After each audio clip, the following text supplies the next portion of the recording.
Bienvenue dans la mini-série « La biologie du sens » de la BDS, épisode 27.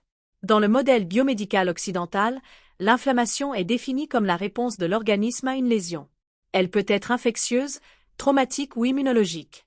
Elle se manifeste par de la chaleur, des rougeurs, un gonflement et de la douleur. Sa fonction est de protéger, d'isoler et de réparer.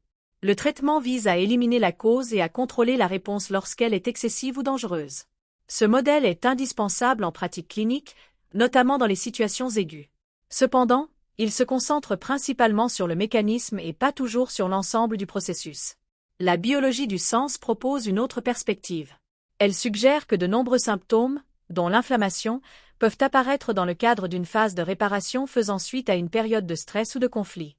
Pendant la phase active, l'organisme s'adapte. Lorsque la tension diminue, l'organisme entre dans une phase de réparation et peut s'enflammer dans le cadre de ce processus. Cette approche, liée à Rick-Gerdamé, introduit la notion de temporalité. Cependant, dans la méthode intégrale Faro, elle n'est pas appliquée systématiquement. Toute inflammation n'est pas une réparation. Il peut s'agir d'une infection active, de processus chroniques ou d'un dérèglement persistant. Réduire le symptôme à une seule explication est cliniquement incorrect. L'approche Faro intègre les différents niveaux. Selon Carl Jung, le symptôme peut aussi être l'expression d'un contenu non intégré.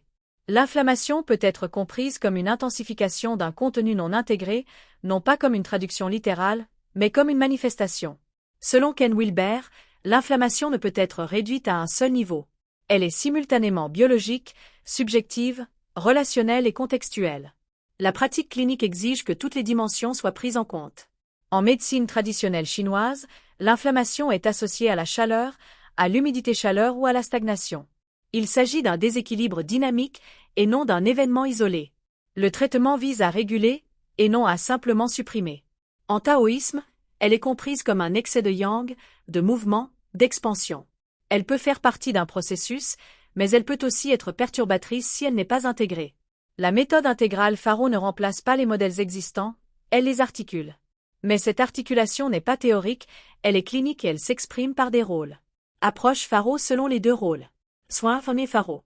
Agit sur le corps lui-même, son état clinique et sa sécurité. Évalue les signes de gravité, différencie les inflammations aiguës, chroniques et infectieuses, applique les soins et traitements indiqués, soulage la douleur et gère les risques. N'intervient pas inutilement si le processus est réparateur. Intervient en appliquant les principes de la médecine traditionnelle chinoise, MTC. Son approche est axée sur les soins, l'observation et l'intervention appropriée. Accompagnement Faro. Agit sur l'expérience vécue du patient et son processus de vie. Explore la temporalité du symptôme, examine les événements antérieurs, identifie les situations de stress ou de résolution possibles, accompagne sans interpréter automatiquement et aide à construire du sens sans l'imposer. Son objectif est la prise de conscience, non le diagnostic. Interaction clinique. L'inflammation n'est pas abordée sous un seul angle. L'état du corps est évalué, le processus est compris, le symptôme est replacé dans son contexte historique et l'intervention est menée avec discernement. Elle n'est ni systématiquement supprimée ni idéalisée comme étant toujours réparatrice. Apprentissage. Un même symptôme requiert différentes perspectives pour en saisir pleinement l'ampleur, sans le sortir de son contexte individuel et environnemental.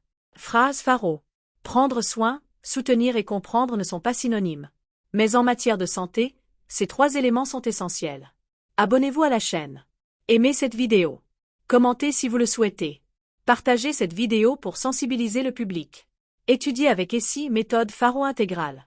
Apprenez les sciences en pleine conscience car, en santé, le savoir n'est pas neutre, il est vital.